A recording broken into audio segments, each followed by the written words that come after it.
Coming up on this episode of One-on-One Sports, we break down NBA All-Star Weekend, discuss the Daytona 500, and talk some way too early NFL draft picks. All that and so much more. And it all starts right now.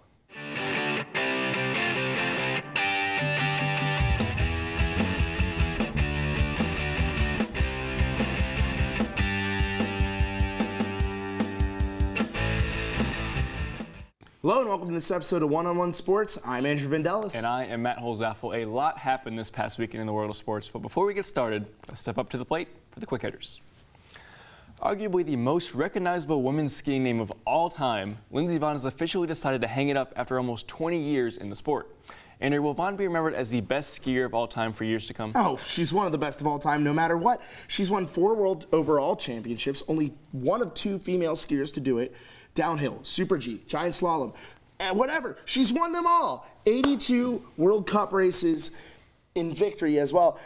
4 Olympic appearances from 2002 to 2016 and 3 medals, gold in 2010 as well. Need I say more? It sucks that her injuries caused her to miss 2013, 2014, and ultimately led to her retirement. She left it all out on the slopes. Absolutely, and now that you stole everything I wrote down, I'll just say this. She came into this sport at 17, and at a time when this was a sport dominated by Europe. This was not a U.S.-dominated sport. She was one of the first women in the U.S. to break in and say, listen, I am here. This is our sport. This is our time. Lindsey Vonn is incredible. Like you said, injuries. It sucked to see it happen. She's done so much for the sport. They're incredible. Definitely. The start of the Alliance of American Football kicked off just a few short weeks ago, and already some of the biggest former NFL stars have been offered contracts by teams in the league. Names like Tim Tebow, Colin Kaepernick are resurfacing in the media after receiving interest from teams. Though they turned down these deals, the AAF is showing us they want recognizable names to headline their league. Matt, is offering former stars like Tebow and Kaepernick a good move or a bad move for the league? Before I answer that, I just want to say this. You got turned down by Tim Tebow. He even said it was an easy decision. Yikes, that is not good. Also, Kaepernick wanted $20 million plus. That's a whole other deal. Yeah. To answer your question, yes, but they have to be careful because you don't want this to turn to the NFL reject league. You have to have big names. I like Trent Richardson, Christian Hackenberg, Will Hill, some guys who people know, even though they weren't stars in the NFL. But you can't have a complete NFL dropout league. That can't happen. So one thing about the AAF I like, it's entertaining. The play is very sloppy, but it's fun, and so are the rules. Very high risk, high reward. It's everything the NFL isn't, right? The first thing the AAF needs to do is make it through the season financially. I mean, reports have come out they might not even make a profit by the end of the season. They're borrowing $250 million just to make it through week 2 of the league. And on top of that, they're only paying their players $250,000 over in 3-year, $250,000 deals. So this relates to talent because, you know, people like Tebow and Kaepernick or names like that, even if you went for someone like Johnny Manziel or Jameis Winston for that matter. Sorry, Jameis, I know I keep picking on you for the AAF, but the XFL is only a year away from launch. But still, not $750K in 3 years. That's not what they're going to look for. And if the AAF can't pay off the season itself, how are they going to pay off talent? Yeah, this is a big concern, especially because the first week was so special. They outrated some NBA games on TNT in prime time for their first week of the season, and that's phenomenal. They show a lot of promise, like you said. They have good players and players who are good despite not being in the NFL. We've seen great plays. We saw the behind-the-back quarterback pass. That was incredible. But like you said, the money is a problem. I'm concerned, but I hope they make it. Yep. I hope they do because it's a good alternative, though. Yeah, absolutely. Though it will not be official until March 13th, the Baltimore Ravens have reportedly traded quarterback Joe Flacco to the Denver Broncos in exchange for a 4th-round pick. Andrew, I know you have more than a few things to say about this, so what are your gut reactions to this trade? I don't want to talk about it. No, I'm just kidding. Strap in, Matt. This is going to be a long one. So, Flacco's better than Keenum, yes? Yes. Cool. Anyone trying to compare the 2017 stats, or 2018 stats, my bad, between the two are absolute fools. Flacco's got the better long-term resume, as we know, but my only question, why Denver? Why Denver? We know Flacco struggles when he doesn't have a good supporting cast of receivers on his team. Denver doesn't have the best offensive talent. What, Emmanuel Sanders, I guess Phillip Lindsay, but you know, you lost Demaryius Thomas, you lost like your key receivers. Why not Jacksonville or Tampa Bay? People with more than one star receiver and the team with like supplementary talent that can help Flacco not eye down the receivers like this every time he throws the ball. Baltimore won this deal, but eventually, when it eventually goes through, but Denver isn't winning or losing, and that's why I'm scratching my head on Denver's part. Baltimore, He did everything he could for us. Thank you, Joe. I appreciate it. All right, Matt, I'll let you go now. This guy's good. All I have to add to that is that, like you said, he's 34. He's in the end of his career. My big problem with this is kind of a we want to win now mentality, right? Because this isn't 3 years. Joe Flacco's going to be 37. Yeah, this isn't 2012. So they're saying they want to win now. My problem is, can they? You mentioned all the talent on their roster. Yes, Lindsey's good. Sanders, you don't have Thomas anymore. This doesn't look like a win now team. No. My other problem with this is that they have the 10th pick. Drew Lock, Kyler Murray, Dwayne Haskins, the odds that they're all gone by number 10, I think are really low. I would like to see them go that direction. They still could, but I think it's more unlikely now that they have Flacco. Like I literally looked at my phone and I went, Denver. That's not a reaction that you want if you're a Denver fan. Yeah, absolutely. They've had quarterback problems ever since Osweiler had that really oddly good season. Manning won the Super Bowl, that was and a they weird both time. dispersed. They all went their separate ways. We've had Trevor Siemian. We've had just a bunch of Paxton bad Lynch, guys. remember him? Lynch, yeah. First round pick. They almost started Chad Kelly. Oh my God, Chad Kelly. The Broncos have a lot to figure out. I think trading for Joe Flacco is not a bad move. But it's not a good They're not going to win the Super Bowl with him, though. No, they're not even going to win the division. Yeah, absolutely. I don't know. New Orleans Pelicans star Anthony Davis's public trade request appears to have backfired as the Pelicans have become an absolute dumpster fire of a team. New Orleans could plan to hold him out for the rest of the season in hopes of preventing him from injury so that he could possibly be traded in the offseason. The Pelicans were informed by the NBA that they would be fined $100,000 per game for every game that Anthony Davis sat out while healthy.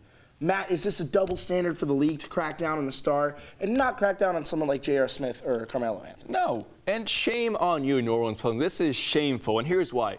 Healthy scratches are different. Players need rest. Yeah. No one is debating that. And so when Melo and J.R. Smith or whoever sits out LeBron especially, when they sit out back-to-back games, there's a reason. You cannot sit your star player out because he asked for a trade. Just because you didn't get it done, that's your fault. Yeah. You can't punish him for what you couldn't do. He asked for a trade. You didn't get it done. Play AD. And now what's bothering me is how picky New Orleans is being about it. Oh, yeah. They're trying to re-engage talks about this with Anthony Davis, and it shows that they don't want a double standard, but I like the way the NBA is handling this. They're holding up the 2017 rest rule. They don't want, competition to diminish by resting players, because nobody watches a game where it's not entertaining. Who's going to watch the Pelicans without Anthony Davis? I'd love to see Anthony Davis go out there, and even if he hates every second he's playing on the Pelicans, just pad those stats. He's make yourself still a their commodity. best player. Yeah, he's a top 10 talent in the NBA, and for the Pelicans to sit him would be cheating the fans who were paying to see him. Absolutely. That's all the time we have for the quick hitters. But when we come back, we'll talk some NBA All-Star Weekend.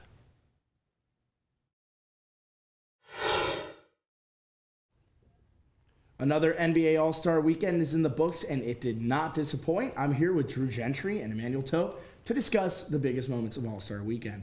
So, Drew, we'll start with you. What were your best moments or peak performances from the Rising Stars Challenge? It's got to be Kyle Kuzma. He won MVP. He went 15 for 27 from the field. He had 23 in the first half.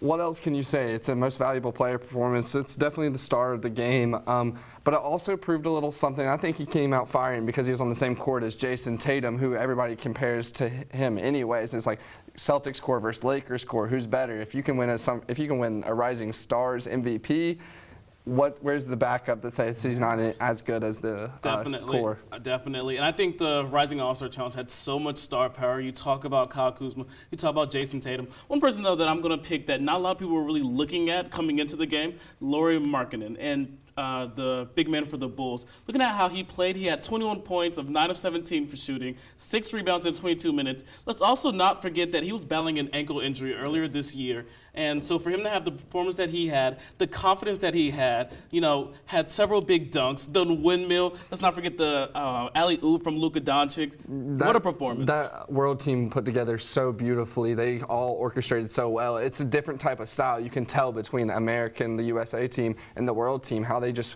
filled differently on the floor. Definitely, it's a great time to be a young star in the NBA. So, Manny, we'll go with you and the best moments or peak performance that you had from All-Star Saturday night. Dude, I have to have Joe Harris upsetting Stephen Curry. And really, if you look at Stephen Curry and look at how he started off the three-point contest, the entire game I was just losing my mind in terms of he scored 27 out of 30, for the first round. Record. 10 straight threes in the first round, 9 straight threes in the second round. Stephen Curry went off. He still lost, though, because Joe Harris had an outstanding performance, upset Stephen Curry, one of the best shooters of our generation. amazing. Not just our generation, of all time. I was blown away by it personally. I mean, What about you? I was blown away by that as well. You never really expect a big man to beat Stephen Curry in the three-point contest, but mine was Dennis Smith Jr. At the dunk contest when him and J. Cole teamed up. I thought that was a big moment, not just for the sport and to show that rappers and all these athletes are starting to come hand in hand, but it showed more for North Carolina. They're both from Fayetteville. He wore his jersey during the dunk he dunked over him. It just showed a lot, and especially followed after the halftime performance at the All-Star game itself. It was a big moment, not just for sports, but for North Carolina. So, Drew, we're going to wrap this up here with the best moment you had from the All-Star game itself. Giannis's dunk fest. I mean, he had a 14-foot lob off a bounce pass that he went up above the square on the trajectory and just threw it down. But it was consistently him driving and dunking. You've never seen people put that kind of stat line up. He had 38 points, and then he had almost a triple-double in the All-Star game. If Team Giannis would have held that out, he would have been the MVP, and it wouldn't have been any doubt. I think he could have won it even on the losing team, in my opinion. Definitely, Giannis definitely stood out, not just in terms of how he played, but also his style of play. And when you look at the All-Star game, and when you look at just how the NBA is played overall nowadays, it's a three-point contest. Everyone's just throwing up threes and stuff like that. Have to say good job on Giannis. But for me, looking at Dirk Nowitzki and Dwayne Wade in their last All-Star game, I'm a big fan of those two players, especially Dwayne Wade, who's someone I've grown up watching, growing up loving. So to see his last All-Star game played, see how they played. And Dirk going 3 for 3 from 3. And Dwayne Wade lobbing up. And LeBron, those two. I wanted the last lob to be my moment, but it was off the backboard, and it was so unexpected in the heat of the moment. I was expecting a breakaway dunk where it was just up and out to him. Either way, it gave us a moment we all won't forget, and that's all the time we have left. But when we come back, Matt will take a lap around the track with David Flynn.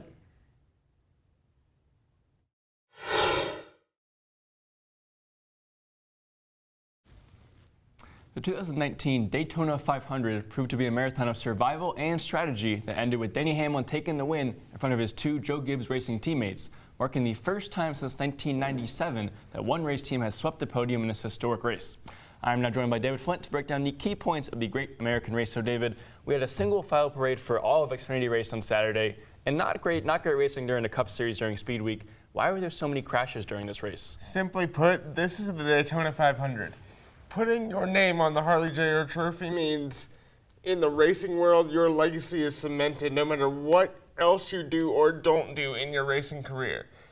The accolades that come with getting this win, going to New York for a week, doing the late night tour, basically being an ambassador for the sport for the rest of the year just because you win this race and the prestige that comes with it, nothing can replace that. So I think just getting out there with new leadership, Jim France is back in charge, putting on a great show for the fans, that's all part of the deal, but it's the Daytona 500 and you want to win it. So you're saying, like, for our non-racing fans, this is like the World Series of NASCAR, right? Yes. You would say that? Yes. Okay, that's a fair comparison.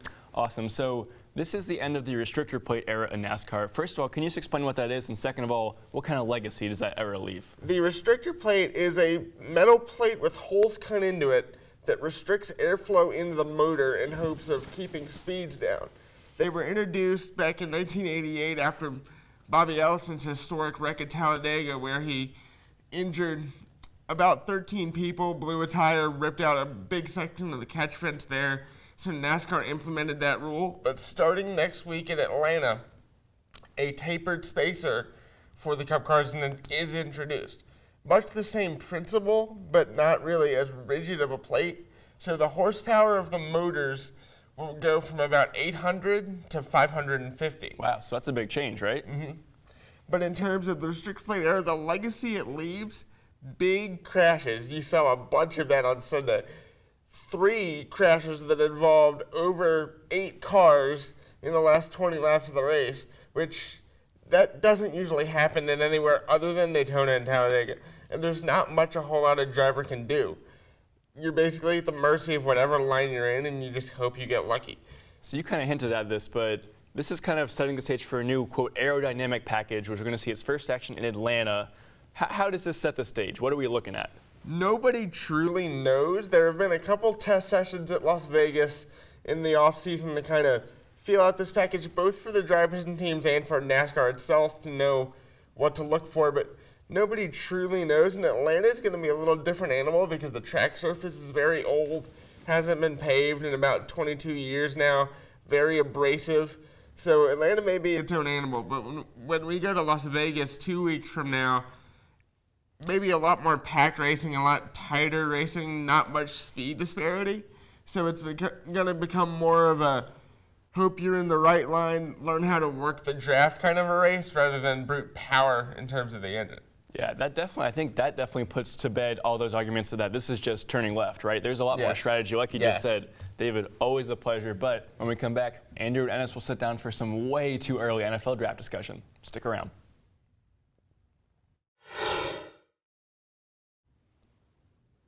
Though we are months away from it, the NFL draft is quickly approaching, and we here at One on One believe it is never too early to talk some football. I'm here with Ennis Warlick to discuss some of the biggest names that we'll be hearing quite a lot about in the upcoming months.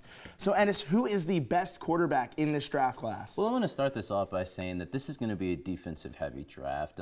Offensive players. There's some pretty big names in there, but not as much as in past years. I'm going to have to go with Dwayne Haskins here. Dwayne Haskins. He reminds me a little bit about Matthew Stafford, Josh Allen, just people that have absolute cannons, huge arm. There's a little bit of an issue there with mobility and whether he's going to be able to move around in the pocket, but he's a very good quarterback. Obviously had a great year at Ohio State. There's also a little bit of a knock that he doesn't have enough experience. Had only threw 40 passes before this past year, but he's a great quarterback. I think he's going to be the best player. So where does that leave Kyler Murray in the mix? I know he's a very popular choice to surpass Haskins, but where do you think he fits in all that? I think Kyler Murray's going to firmly take that position as the number 2 quarterback in this draft. He might get selected before him, and I think he has a better chance to play right away than Dwayne Haskins does. But I think Kyler Murray is going to be number 2 just based off the fact that he's an undersized quarterback, doesn't have as strong as an arm as Dwayne Haskins. Still a very good player, but I'm going to have to put Kyler Murray at number 2. Definitely. So who do you say is the sleeper of this draft? Who should we not overlook? So I'm going to have to go with DeAndre Baker, the cornerback from Georgia. Now, you can't really – a lot of people are going to look at that book and be like, you're picking a guy from Georgia as a sleeper. That doesn't really make sense at all. Obviously, they produced some great NFL talent, Todd Gurley, Nick Chubb, Roquan Smith, just to name a few. But I'm going to have to go with DeAndre Baker just because in almost every mock draft you're seeing right now, you're looking at cornerbacks, you're seeing Greedy Williams go number 1 or Byron Murphy going number 1. And DeAndre Baker is consistently being labeled as that number 2 corner in this draft. DeAndre Baker was absolutely a stud this year. He was better number-wise than both Greedy Williams and Byron Murphy this year. Can lock up a great receiver on another team, locked up DK Metcalf in that Ole Miss game.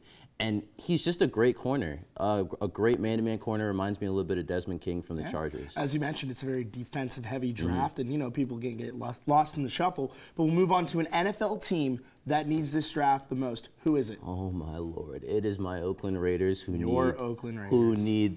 They have three first-round draft picks in the first round, and they just need. They need this draft. They need a prayer. They need anything. They need to use those 3 picks on a defensive player. They need a lot of holes filled, but they need to focus on that defensive ball. All 3? All 3. And I'll tell you why. Because just like I said, this is a defensive-heavy draft. They need to pick the best player available because they need help at every single position. And I think they really need this draft to get back on track. You lose Khalil Mack, and then a couple of years ago, you're one of the favorites, not only as a playoff team to dethrone maybe the Patriots or somebody. You had Derek Carr, who was an MVP-level quarterback, but it's a shame to see how the Oakland Raiders have fallen so far from grace. Right, and it's just like they need so many holes filled. They got rid of Khalil Mack. They also got rid of Amari Cooper. Yeah. And they need to fill that hole. And who knows how much longer, Carr and Marshawn Lynch are going to get around. But hopefully it's a great year for them with 3 picks. See if they use it right. Please don't pick another Colton Miller, please. Please. When we come back, Matt will sit down with Brad to discuss the issues with the MLB arbitration process.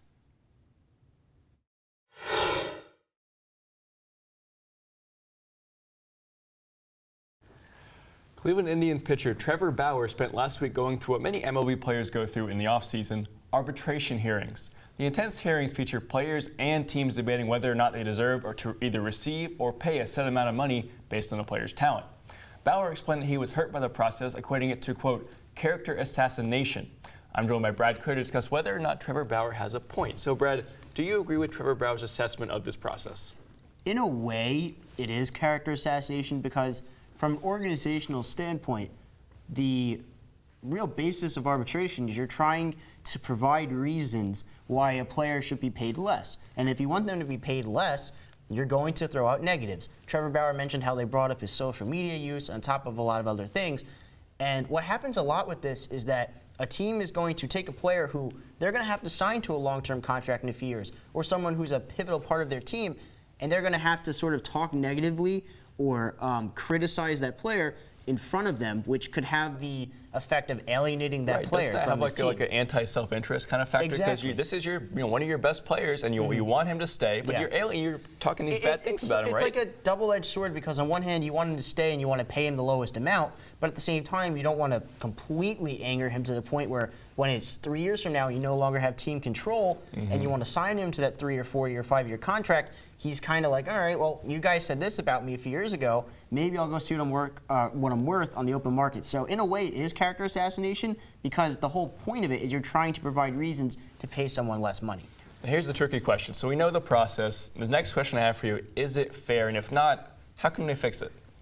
I think like it's as fair as it's going to be because arbitration inherently is you have two sides and an independent party, decides what the correct outcome is.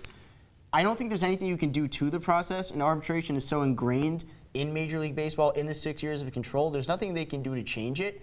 I think what we've seen, though, is teams and players want to avoid it. We saw it with Luis Severino and Aaron Nola signing for low figures, which have set that market down low. That's a different discussion. But you see teams who really want to avoid arbitration, so they're going to either settle right before at like a middle point between their two figures, or they're going to sign a deal that takes up maybe a year or two of free agency, but it gets rid of all the arbitration years, so they don't have to go through that process. Like Luis Severino, he explicitly said that part of the motivation for him signing that contract was he didn't want to go through the arbitration process. And he's getting $10 million a year for the next 4 years, which may be lower than he would have gotten through arbitration. But again, it gets to avoid that sort of negative criticism or character assassination, as Trevor Bauer called it, that comes from arbitration. Do we have something like this in other sports? Are there equals in, say the NFL, the NBA? Because we don't hear that as much in other leagues, but MLB for sure. Are there other equivalents in other leagues? To arbitration? Yeah. I don't really think there are, no, because, in all these other leagues, you're on an entry-level contract or a rookie contract, and then you're a restricted free agent, which restricts your, freedom, but other teams can sign you to deals which your team can match. In football, there's the franchise tag, which is completely different. Bring up the franchise tag. Yeah. It's same in the way that it feels like disagreements, and that's why that happens, Yeah, right? but at the same time, the franchise tag, there's no back and forth because a player can still win an arbitration hearing. When you're franchise tagged, it's just boom, done. So what happens when you win an arbitration hearing? Very quickly before we leave. You get paid the figure that you want to be paid, which is most likely going to be Which is more. ideal, right? Yes, exactly. All right. Well, our arbitration process is over. The verdict? Brad is always right. When we come back, we'll discuss the most iconic media duos in sports.